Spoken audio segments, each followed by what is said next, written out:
This is Bill Newman, WHMP. NPR, Northampton Poetry Radio, with erstwhile Poet Laureate Rich Michelson. Rich Michelson, great to have you back. Okay, and we're back to drive time radio Okay, here. See, I told you that's how it starts. I have a wonderful guest with us today, Rhina Espilliat. See, I was nervous already in my Brooklyn Jewish accent here. You have what Brooklyn Jewish accent? I've never noticed that. Have you ever noticed that? I never noticed it. Isn't that what they call standard English? There we go. So you have the reason I say this, you have a wonderful poem called "On Hearing My Name Pronounced Correctly Unexpectedly for Once." So I made sure I got it right. Now All right, now I'll I can take it make back. mistakes. It's Espilliat. Espilliat, okay. I There tell it goes. people the letter, the dessert, and the boat. The letter, the dessert, and I like that. Gee, we should have planned ahead of time. Okay, so Rhina is one of this country's premier poets. I'm going to tell you a little bit about her in a second. First, I want to let you know that today's Thursday? Yeah, today's Thursday, all day. It is. Rhina is in town because at 4 o'clock at the Poetry Center, Smith College, that's Wright Hall. Today, you can still make it. Put it on your schedule. Be there. We will be having a poetry reading and a question and answer and a celebration of a new biography about Rhina's work called The Once and Future Muse, The Poetry and Poetics of Rhina Espilliat. All right. And say it fast 3 times. Come on, Rich, you can do it. It'll make her feel wonderful. And tonight, after the reading, later tonight, it's a full day for you, from 7:30 to 8:30 at the Dewey Common Room. The authors of this biography are Nancy Kang and, help me out, Silvio Torres Ayant. Oh, wasn't Gonna that hear that all beautiful? day. Wasn't that beautiful? Forget about your New York accent, Rich. We'll be talking about why, about this biography of your work. I should also mention that the reading is co-sponsored by Meridians and the Poetry Center, and the Latino American and Latino Studies Department, the English Language and Literature, the Spanish and Portuguese departments. Already you're bringing people together, Rhina. That's something you've done in poetry, something your work does and your life does. So I'm thrilled to have you as our guest today. Thank you so much. So let me just quickly go through. You are a Dominican-American poet. You've translated many collections of poetry. You've also translated our friend Richard Wilbur and Robert Frost. You've gotten awards for doing that. You are the youngest poet ever inducted into the Poetry Society of American Poets. And congratulations on that. The T.S. Eliot Prize, the Richard Wilbur Award, a Lifetime Achievement Award from Salem State College. And you've also been great at bringing poets together as a community. You've started the Powwow Poets, River Poets, yes, and the Fresh Meadow Poets. So it's absolutely great to have you. One of this country's, I think, you came here. Let's start biography.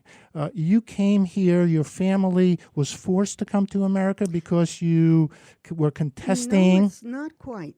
My great uncle, my father's uncle, who was a diplomat, was in Washington, D.C. on a mission in 1937, and my father was the secretary of the legation because he had ambitions toward diplomacy also.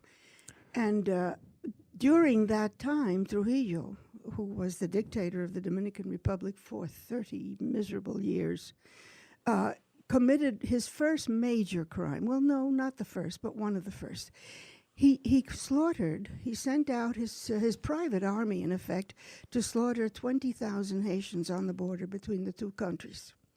And a great many Between Haiti and the DR. between Haiti and the Dominican Republic. And these are people who had lived there for generations, who had done nobody any harm, who were farmers, who were neighbors.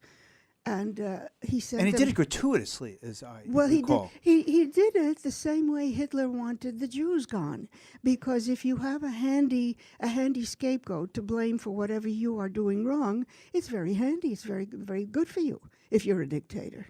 So he sent them out to murder his version of Germany's Jews, except that these were Haitian blacks, and a great many diplomats from the Dominican Republic reacted very negatively to that, among them my great-uncle, who wrote a letter to the dictator and showed it to my father before he sent it. And when my father saw it, he said, "You know, of course, what this is going to bring about."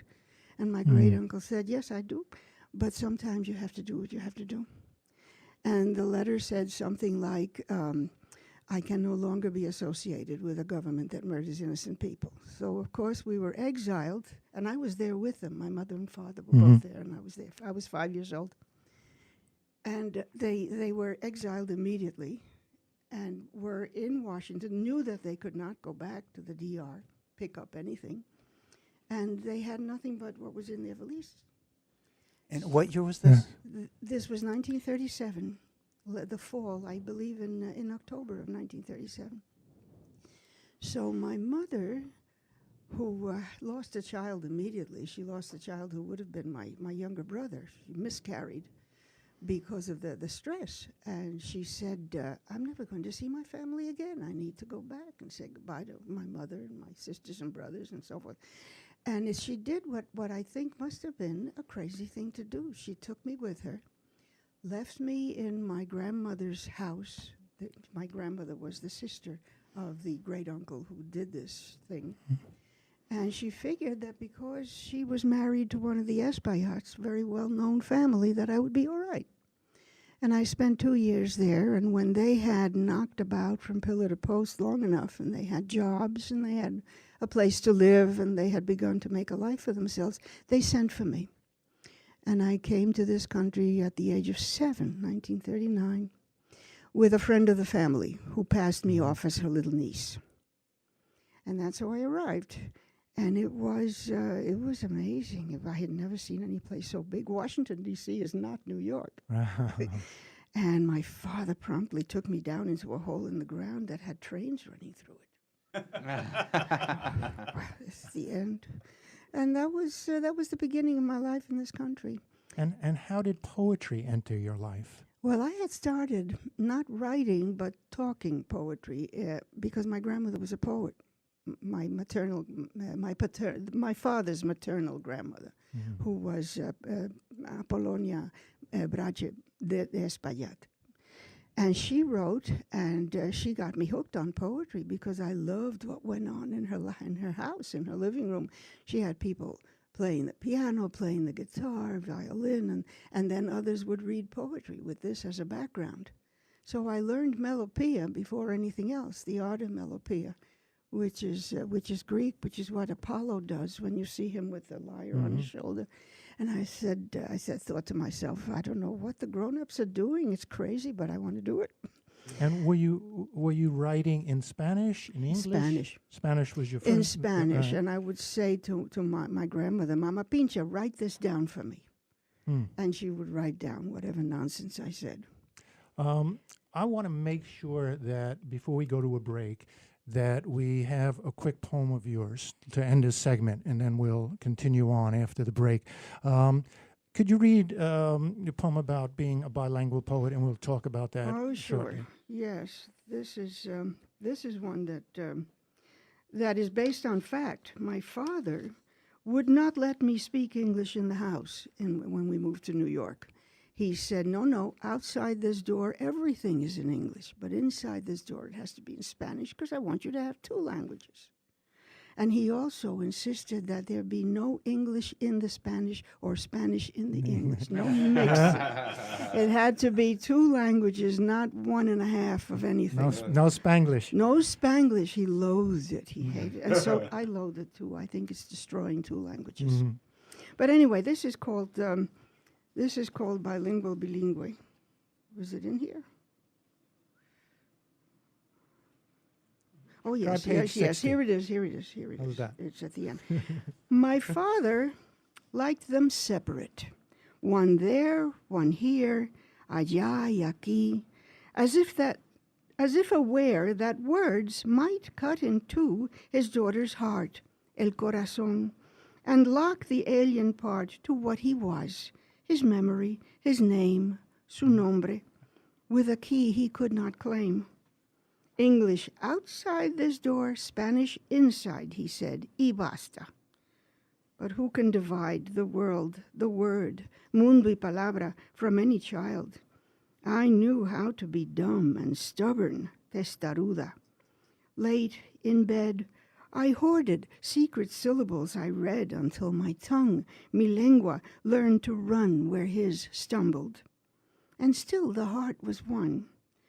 I like to think he knew that, even when, proud, orgulloso of his daughter's pen, he stood outside mis versos, half in fear of words he loved but wanted not to hear. My guest is Rhina Espilliat. She is reading today at Smith College at 4 to 5:30 at the Poetry Center. It is a reading that is co-sponsored by the Poetry Center and Meridians. Tonight, 7:30 to 8:30 at Smith College, Dewey Common Room. The Once and Future Muse, the Poetry and Poetics of Rhina Espilliat, with the authors of a new biography about your life and your career. You are listening to NPR, Northampton Poetry Radio. I'm Rich Michelson. We're on the Bill Newman Show. We'll be right back.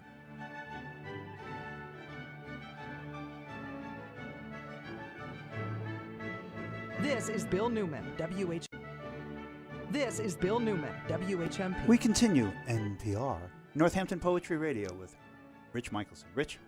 And again, my guest is Rhina Espilliat, who is reading today at 4 o'clock at the Poetry Center at Smith College, reading sponsored by Meridians Magazine and the Poetry Center. And tonight, 7:30 to 8:30, Dewey Commons Room, The Once and Future Muse biography. There's so much that we could talk about.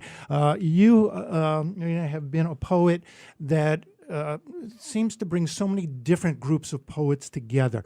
For one, you're one of the early proponents of multicultural poetry in this country, of political poetry, yet you're a formalist in the very best sense of the word. Your poetry is plain spoken. I mean, it's like all these strands come together in your work so that so many different groups of poets turn to you and celebrate your work. So it's wonderful to see this biography coming out. You also translate, and I know you write in both Spanish and English. I'd like to start this segment because before we run out of time, before we run out of time. We just might be run out of time. Poets are always run out first. Well, it could happen if there's enough beer around. You can tell I live in a state of fear, especially for this country right now. But let's start with a poem in Spanish, and then maybe in English. Okay. Can we do that? Okay. This is a poem titled Petronila. And it came about because my Aunt Rhina, for whom I was named, showed me a family tree once. And there was the name of this woman in the, I guess it was the late 18th century, who married one of my Espilliat ancestors. And I said, "Who's this Petronila?" She said, "Oh, she was the descendant of an African slave." And I have no idea of anything about her life except for her name, but I adopted her immediately because I felt this is the lost side of my family. And it's really sad to lose a whole part of who you are and what makes you you. So I wrote her this poem, and I hope that somewhere she is listening. Is this a newer poem? Yes, this is a poem written early this year. It's not Exciting. published yet. Sweet. Okay, first time, your lucky audience. Petronila, en el árbol familiar de mi ascendencia he dado con tu nombre, en un borroso renglón que quiere aunar tu vida con la vida de aquel hombre. ¿Cuántos tátaros son si he de contar que te llevó al altar? Aquel hijo de España enamorado te entregó mi apellido. Te fue fiel, Supo honrar en tu carne al desdichado bis o tátaro abuelo que secuestrado en África entrabas, nos legó esta piel entre canela y miel.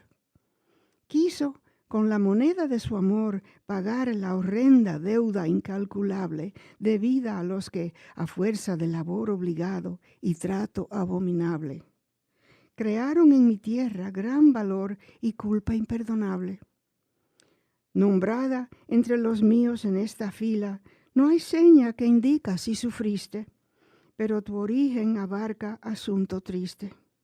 Con tan ásperas fibras no se hila vida de seda, pero en tu vientre urdiste mi pueblo, Petronila. Like music to me.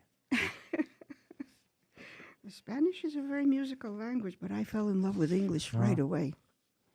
You fell in love with English? I did. Really? I love But it. it's so non-musical and so clangy compared to Oh, Romance but it's so languages. interesting, and it's got all those wonderful naughty consonants, and it's Yeah. and it sounds like marching feet. I guess that from Anglo-Saxon, which I also love.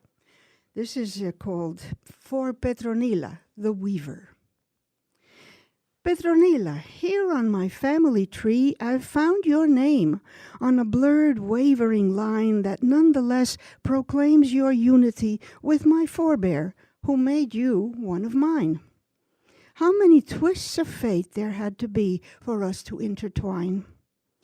Before the altar with Spain's migrant son, you took his name, now mine. But was he true? Did he honor in you that sad man who, crossing the sea in chains of many one, bequeathed your skin its color, and mine too, of honeyed cinnamon? And did your husband, with his love's coin, pay for blood drawn with the lash, the hideous debt owed to the unpaid labor of those as yet unrecompensed? And still you knew how they harvested wealth for masters that none may forgive, much less forget. Your name, Petronila, on this page conjures the various threads fate gave you, doom and blessings, to work with on the loom your flesh became.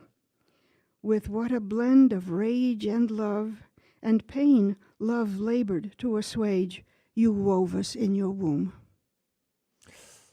You make English sound beautiful too. English is beautiful. It's absolutely gorgeous. Well, that's you're listening to Rhina Espilliat, who is reading this afternoon. You'll get a chance to hear more of her work. You'll get a chance to ask her questions. You'll get a chance to celebrate this new biography, The Once and Future Muse. Please join us at 4 to 5:30 at the Poetry Center, Smith College, and again tonight, 7:30 to 8:30 in the Dewey Common Room. It has been an absolute pleasure to have you join us this morning. We're so glad you're visiting this area. This is NPR, Northampton Poetry Radio, with Rich Michelson on The Bill Newman Show. Thank you for listening. Thank you.